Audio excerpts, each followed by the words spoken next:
प्रिय विद्यार्थियों, आज हम कक्षा 12 हिंदी की पाठ्यपुस्तक आरोह भाग 2 के गद्य खंड के अध्याय 14 में वर्णित साहित्यकार फणीश्वर नाथ रेणु द्वारा रचित कहानी पहलवान की ढोलक पढ़ने जा रहे हैं। फणीश्वर नाथ रेणु द्वारा रचित कहानी पहलवान की ढोलक से पहले हम रचनाकार फणीश्वर नाथ रेणु के व्यक्तित्व के बारे में, इनके कृतित्व के बारे में जानकारी प्राप्त कर रहे हैं। तो आइए सबसे पहले हम साहित्यकार फणीश्वर नाथ रेणु के व्यक्तित्व को जाने, इनके कृतित्व को जाने। फणीश्वर नाथ रेणु का जन्म 4 मार्च सन 1921 ईस्वी को बिहार में हुआ था। फणीश्वर नाथ रेणु ने भारत छोड़ो आंदोलन में अपनी सक्रिय भागीदारी की और आपके हृदय में भी देशभक्ति की भावनाओं का ज्वार प्रबलता से ठाठे मारता था। इस प्रकार से आपने अपनी रचनाओं के माध्यम से भी अपने हृदय की भावनाओं को अभिव्यक्त किया है। आइए साहित्यकार फणीश्वर नाथ रेणु का परिचय प्राप्त करते हैं, इनके कृतित्व के बारे में जानते हैं, इनके व्यक्तित्व के बारे में जानते हैं। फणीश्वर नाथ रेणु का जन्म 4 मार्च सन 1921 ईस्वी को हुआ। फणीश्वर नाथ रेणु का जन्म 4 मार्च सन 1921 ईस्वी को हुआ। आपका जन्म स्थान है ओराही हिंगना, जिला पूर्णिया जो अब अररिया में है, जिला पूर्णिया जो वर्तमान में अररिया में स्थित है और यह बिहार में है। बिहार में स्थित जिला पूर्णिया जो अब अररिया के नाम से जाना जाता है, वहां पर ओराही हिंगना नामक स्थान पर 4 मार्च सन 1921 ईस्वी में फणीश्वर नाथ रेणु का जन्म हुआ। फणीश्वर नाथ रेणु ने अपनी पढ़ाई बीच में ही छोड़कर भारत छोड़ो आंदोलन में सक्रिय भागीदारी की। देशभक्ति की भावनाएं इनके हृदय में बहुत गहराई तक जमी हुई थी और इसलिए इन्होंने भारत छोड़ो आंदोलन में सक्रिय भागीदारी की। आप प्रगतिशील विचारधारा के समर्थक तथा सामाजिक आंदोलन में सक्रिय भागीदार रहे हैं। आप रचनात्मक साहित्य को नए तेवर देने वाले अग्रणी साहित्यकारों में भी प्रमुख माने जाते हैं। आपकी जो प्रमुख रचनाएं हैं उनमें है मेला उपन्यास जो आपने लिखे हैं, उन उपन्यासों में बहुचर्चित उपन्यास है मेला आंचल। आपके उपन्यास जो है मेला आंचल, परती परिकथा, दीर्घ तपा, जुलूस, कितने चौराहे। आपने जो कहानी संग्रह रचे हैं उन कहानी संग्रह में ठुमरी, अग्निखोर, आदिम रात्रि की महक, एक श्रावणी, दोपहरी की धूप, ये प्रमुख है। आपके जो संस्मरण हैं उनमें ऋण जल धन जल, वन तुलसी की गंध, श्रुत अश्रुत पूर्व, ये आपके द्वारा रचित संस्मरण है। आपने जो रिपोर्टाज लिखे हैं नेपाली क्रांति की कथा, नेपाली क्रांति कथा आपका उल्लेखनीय रिपोर्टाज है तथा रेणु रचनावली 5 खंडों में समग्र रूप से आपने रचित की है। आपका निधन 11 अप्रैल सन 1977 में पटना में हुआ। कुछ ऐसे चरित्र होते हैं जो प्राण प्रतिष्ठा पाते ही अपने सृजनहार के बंधे बंधाए नियम कानून नीति अथवा फार्मूले को तोड़कर बाहर निकल आते हैं और अपने जीवन को अपने मन के मुताबिक गढ़ने लगते हैं। कवि फणीश्वर नाथ रेणु के साहित्य में से ही ली गई ये पंक्तियां हैं जिसमें ये कहा गया है कि कुछ ऐसे चरित्र होते हैं जो प्राण प्रतिष्ठा पाते ही अपने सृजनहार के बंधे बंधाए नियम कानून नीति अथवा फार्मूले को तोड़कर बाहर निकल आते हैं और अपने जीवन को अपने मन के मुताबिक गढ़ने लगते हैं। हिंदी साहित्य में आंचलिक उपन्यासकार के रूप में प्रतिष्ठित कथाकार फणीश्वर नाथ रेणु का जीवन उतार चढ़ावों और संघर्षों से भरा हुआ था। साहित्य के अलावा विभिन्न राजनीतिक एवं सामाजिक आंदोलनों में भी उन्होंने सक्रिय भागीदारी की। उनकी यह भागीदारी एक ओर देश के निर्माण में सक्रिय रही तो दूसरी ओर रचनात्मक साहित्य को नया तेवर देने में भी सहायक रही। महत्वपूर्ण भूमिका इन्होंने निभाई। सन 1954 में उनका बहुचर्चित आंचलिक उपन्यास मेला आंचल प्रकाशित हुआ। ये जो मैला आंचल उपन्यास है यह बहुचर्चित आंचलिक उपन्यास है जो सन 1954 में प्रकाशित हुआ। सन 1954 में उनका बहुचर्चित आंचलिक उपन्यास मैला आंचल प्रकाशित हुआ, जिसने हिंदी उपन्यास को एक नई दिशा प्रदान की। हिंदी जगत में आंचलिक उपन्यासों पर विमर्श मैला आंचल से ही प्रारंभ हुआ। आंचलिकता की अवधारणा ने कथा साहित्य में गांव की भाषा, संस्कृति और वहां के लोक जीवन को केंद्र में ला खड़ा किया। लोकगीत, लोकोक्ति, लोक संस्कृति, लोक भाषा एवं लोक नायक की इस अवधारणा ने भारी भरकम चीज एवं नायक की जगह अंचल को ही नायक बना डाला।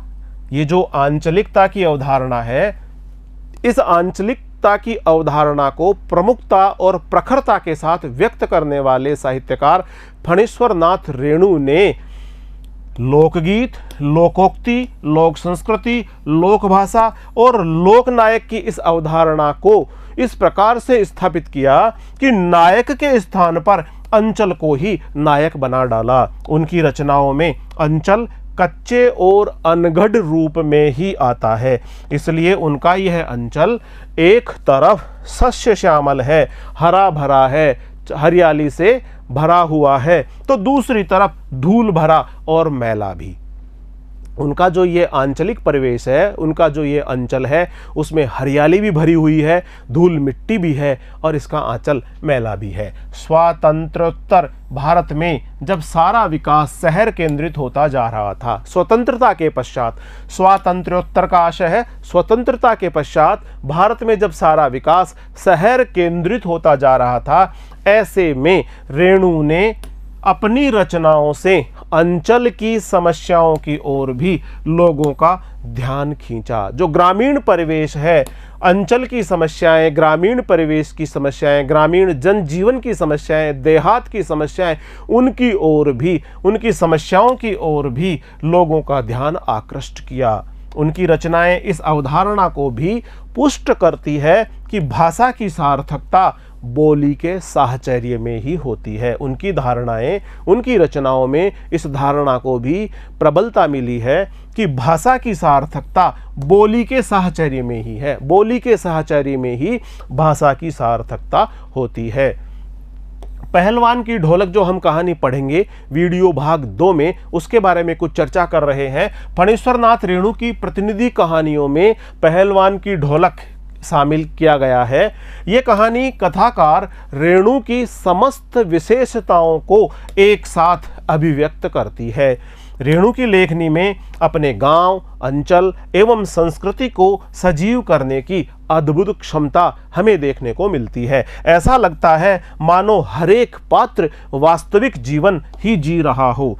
पात्रों एवं परिवेश का इतना सच्चा चित्रण अत्यंत दुर्लभ है। रेणु वैसे गिने चुने कथाकारों में है जिन्होंने गद्य में भी संगीत पैदा कर दिया है।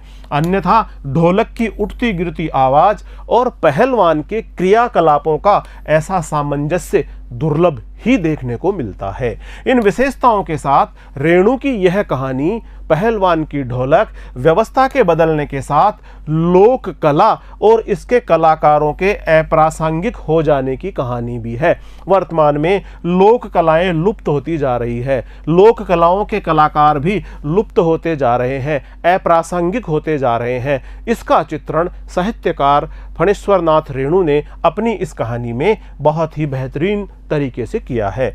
राजा साहब की जगह नए राजकुमार का आकर जम जाना सिर्फ व्यक्तिगत सत्ता ही परिवर्तन नहीं होता, बल्कि जमीनी पुरानी व्यवस्था के पूरी तरह उलट जाने और उस पर सभ्यता के नाम पर एकदम नई व्यवस्था के आरोपित हो जाने का प्रतीक भी हमें देखने को मिलता है। यह भारत पर इंडिया, भारत जो सांस्कृतिक रूप से बना हुआ प्राचीनतम सांस्कृतिक तत्वों को समेटे हुए जो हमारा विशाल देश है, वह भारत, उस पर इंडिया, इंडिया यानी वर्तमान संस्कृति के साथ में फलता फूलता जो देश है वह है इंडिया के छा जाने की समस्या है, जो लुट्टन पहलवान को लोक कलाकार के आसन से उठाकर पेट भरने के लिए हाय तौबा करने वाली निरीहता की भूमि पर पटक देते हैं। इसमें हमें जो लुट्टन पहलवान, इस कहानी का जो नायक हमें देखने को मिलेगा, उस लुट्टन पहलवान को लोक कलाकार के आसन से उठाकर पेट भरने के लिए हाय तौबा करने वाली निरीहता की भूमि पर पटक देते हैं। ऐसी स्थिति में गांव की गरीबी पहलवानी जैसे शोक को क्या पालती। जब ऐसी स्थिति हो जाए तो पहलवानी जैसा शोक गांव की गरीबी नहीं पाल सकती। एक पहलवान को अच्छा खाने के लिए भोजन चाहिए, एक पहलवान को दिन भर कसरत करने के लिए समय चाहिए, उसको अपनी आजीविका अर्जन करने के लिए भी आर्थिक मदद की दरकार होती है। इस प्रकार से गांव की जो गरीबी है उसमें पहलवानी जैसा शोक नहीं पल पाता। फिर भी पहलवान जीवट ढोल के बोल में अपने आप को न सिर्फ जिलाए रखता है बल्कि भूख व महामारी से दम तोड़ रहे गांव को मौत से लड़ने की ताकत भी देता रहता है। कहानी के अंत में भूख महामारी की शक्ल में आए मौत के षड्यंत्र जब अजेय लुट्टन की भरी पूरी पहलवानी को फटे ढोल की पोल में बदल देते हैं तो इस करुणा त्रासदी में लुट्टन हमारे सामने कई सवाल छोड़ जाता है। जब ये कहानी समाप्त होती है तो हमारे सामने लेखक बहुत सारे प्रश्न छोड़ जाता है। वह पोल पुरानी व्यवस्था की है या नई व्यवस्था की। जिस प्रकार से पुरानी व्यवस्थाएं इन लोक कलाकारों का पालन पोषण किया करती थी, इनको संरक्षण प्रदान किया करती थी, नई व्यवस्था में इस प्रकार की व्यवस्थाएं है ही नहीं, अथवा है तो वो भी बहुत जर्जर स्थिति में है। क्या कला की प्रासंगिकता व्यवस्था की मुखापेक्षी है अथवा उसका कोई स्वतंत्र मूल्य भी है? व्यवस्था पर ही आधारित रहेगी कला अथवा उसका स्वतंत्र रूप से कोई मूल्य भी है? ये प्रश्न भी हमारे समक्ष खड़ा हुआ है। मनुष्यता की साधना और जीवन सौंदर्य के लिए लोक कलाओं को प्रासंगिक बनाए रखने हेतु हमारी क्या भूमिका हो सकती है, इस बारे में भी लेखक ने हमसे प्रश्न पूछ करके हमारे मस्तिष्क में इस चीज को हलचल मचाते हुए हमें इस बारे में सार्थक उत्तर प्राप्त करने के लिए, चिंतनशील रहने के लिए कहा है कि हम लोग चिंतन करें और इस प्रश्न का समाधान ढूंढने का प्रयास करें। निश्चय ही यह पाठ हमारे मन में कई ऐसे प्रश्न छोड़ जाता है जिनका समाधान हमें अवश्य ही करना चाहिए। प्रिय विद्यार्थियों, आज हमने अध्याय 14 फणीश्वर नाथ रेणु के व्यक्तित्व के बारे में जानकारी प्राप्त की है, इनके कृतित्व के बारे में जानकारी प्राप्त की है, इनके द्वारा रचित कहानी पहलवान की ढोलक के बारे में जानकारी प्राप्त की है। अगले वीडियो में हम साहित्यकार फणीश्वर नाथ रेणु द्वारा रचित कहानी पहलवान की ढोलक लेकर आपके समक्ष उपस्थित होंगे। तब तक नमस्कार।